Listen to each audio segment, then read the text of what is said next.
Hello, good evening po. Kamusta po?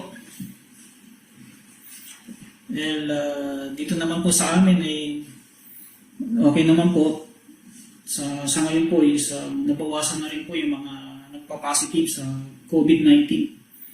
So salamat sa ating Panginoon at bumababa na rin yung mga cases. Dito sa amin, alam ko sa Pilipinas ganoon din, bumababa na rin. At sa ibang bansa, ganoon din yata, bumababa na rin. So malaking tulong yung vaccine na ibinibigay sa bawat isa. Ngayon, ang panahon ngayon dito medyo mainit. Kanina, nasa 45 degrees sa labas. Napakainit. At merong humid. Then, nung last week, ilang araw din ng malakas ang hangin. Merong konting dust storm. Okay, so sa awa ng Diyos, tayo naman po ay malakas. Hindi nagkakasakit. Maraming salamat. Sa gabing ito, ako po ay nagpapasalamat din at binigyan po ako ng another pagkakataon para makapag-share sa inyo. Kahit na malayo tayo sa isa't isa, naiihahayag natin at nakakapag-share tayo ng mga salita ng Diyos. Sa gabing ito po ay i-share ko po sa inyo ang tungkol sa ating kakayahan at katangian ng bilang isang tao na ito'y bigay din ng Diyos sa atin na mag-decide on our own. So ito po yung free will. So meron tayong sariling kapasidad, pag-iisip na pumili at mag-desisyon ayon sa ating kagustuhan. Okay? O ano ba itong free will na to? Although malaya tayong gamitin ito, pero paano ba natin ito gagamitin ng tama?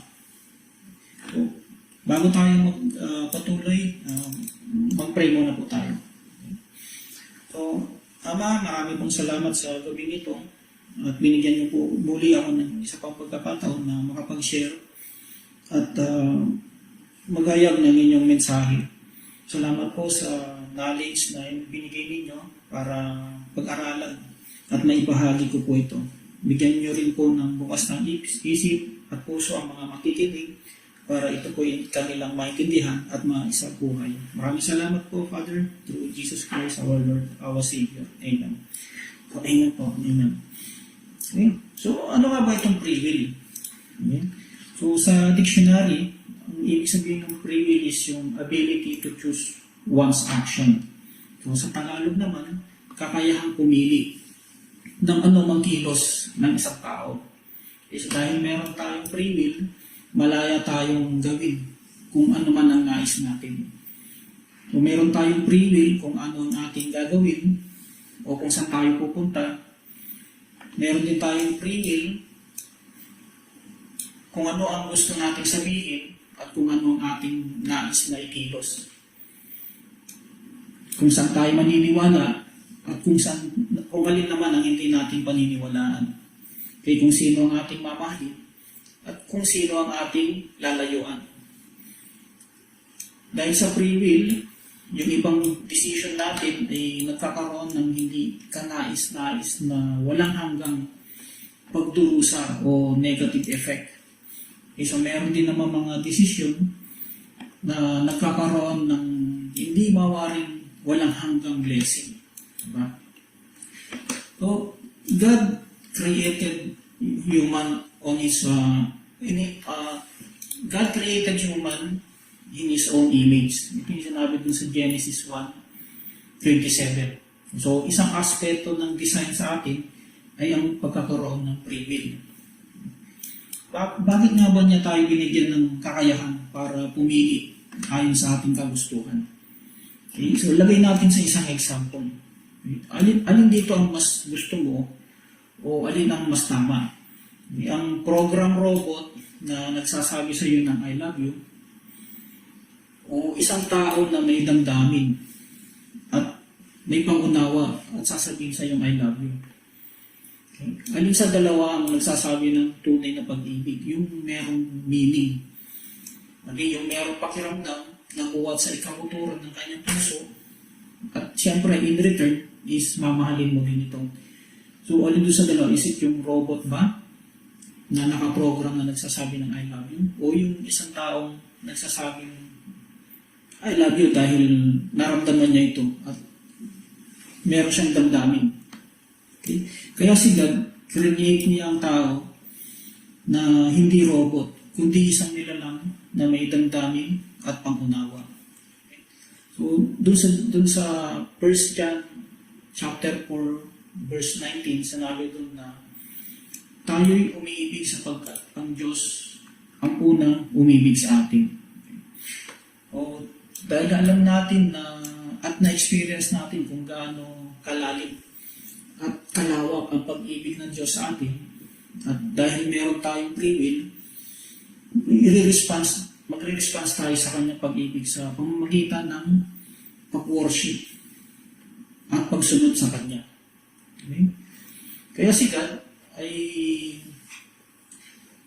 design niya ang tao na may kalayaang magdesisyon ng kanyang sarili. Ito nga yung free will. O ang gusto ni God is yung willing heart natin to choose Him over anything else. Okay? Kaya doon sa John 3:16, sinabi doon na sapagkat gayon na lamang ang pag-ibig ng Diyos sa sangkatauhan. Kaya ibinigay niya ang kanyang kaisa-isang anak upang ang sino mang sumampalataya sa kanya ay hindi mapahamak, kundi magkaroon ng buhay na walang hanggan. So kaya naman binigyan tayo ng Diyos ng free will na sumampalataya tayo sa kanya with willing heart at hindi robot. Okay? Hindi tayo create na robot. Sasabihin natin sa Panginoon, I love you Lord, I love you Lord. Isang robot na walang damdamin.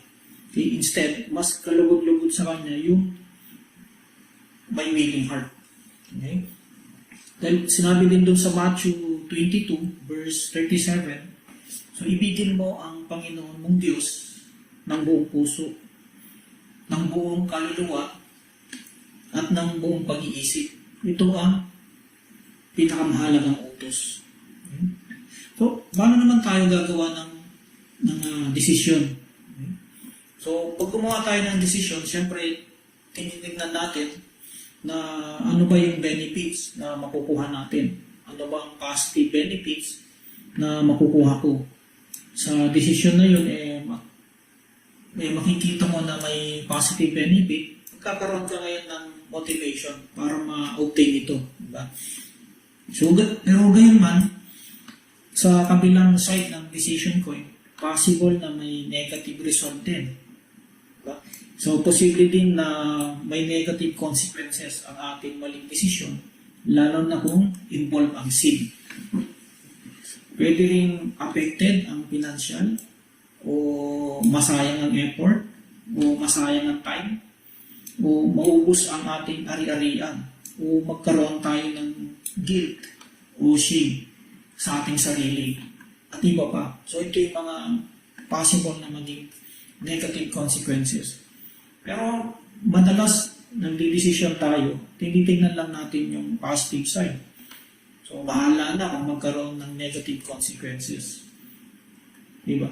Consider natin yung story ni Eve na alam niyang may consequences sa pagkain ng pinagbabawal na prutas kahit binigyan na siya ng warning ni God. Sa Genesis 2, verse 16, sinabi niya sa tao, makakain mo ang alimang punong kahoy sa halamanan, maliban sa bunga ng kaalaman tungkol sa mabuti at masama. Huwag na huwag mong kakainin ang bungang iyon sapagkat sa araw na kainin mo iyon ay mamamatay ka. Pero ano nangyari? Nakinig pa rin si Eve sa panilin lang ni Satan. Sabi sa Genesis 3, verse 3, ang punong kahoy ay napakaganda sa paningin ng babae at sa palagay niya ay masarap ang bunga nito. Naisip din niya na kahanga-hanga ang magiging marunong.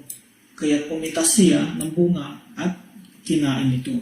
So si Eve ay nag-focus dun sa potential benefits, yung desire na makuha at makain yung prutas.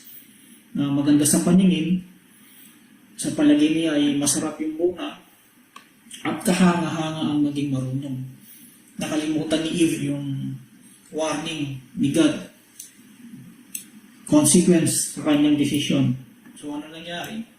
Kinuha niya yung prutas at kinain ito. So nagkaroon siya ng spiritual death. Okay.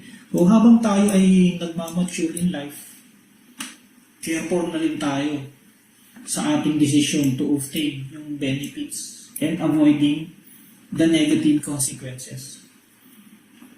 Sa pagpili din ng pagkain, halimbawa, kung meron tayong free will, kung ano ang kakainin natin. Lechon, halimbawa, o kakain ba ako nito o hindi. Masarap, malinamnam, katakap-takap, hindi nakakabusog, bihira lang makakain, kain lang naman. Okay? So, yan yung sa palagay natin ay benefits. Pero ano naman ang consequence na meron ito?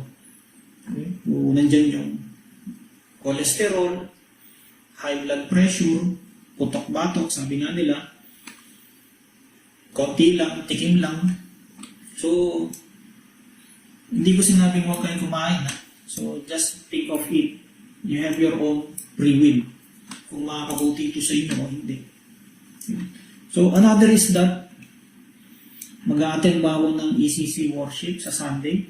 O manunod na lang ba ako online? Once a week lang naman sa church. So, iba pa rin ang feeling pag nandun ka personally.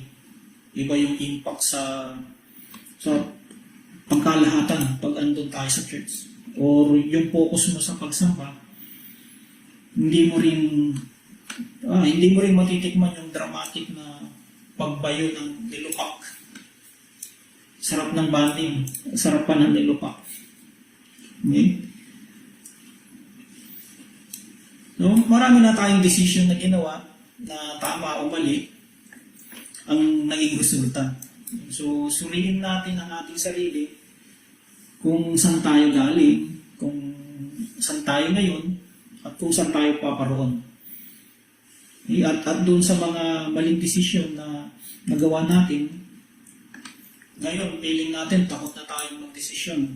But, there is a good news. Okay? Sa realization mo na may mga mali kang nagawa na decision, okay? So nag-create ito ng willing heart to correct, okay, sa mga nangyari ngayon. At opportunity for the Holy Spirit para ipakita o i-remind sa atin na completely let go sa mga nakaraan and to trust God. Okay? Although meron tayong free will, pero nahihirapan tayo o natatakot na tayo mag-decide, then pray for it. Not my will, but yours, God. Okay? So, sabi dun sa Proverbs 16, verse 3, okay? Ipagkatiwala mo kay Yahweh ang iyong mga gagawin at magtatagumpay ka sa lahat ng iyong mga layunin. Okay? Ang sabi din dun sa Proverbs 3, verse 5, kay Yahweh ka magtiwala, buong puso at lubusan, at huwag kang mananahan sa sariling karunungan. Sa lahat ng iyong gagawin, siya ay alalahanin upang ikay patnubayan ng iyong mga patnubayan sa iyong mga tatahakin. Okay? So ngayon nga, meron tayong Bible study schedule or may midweek service na ako ang mag-share.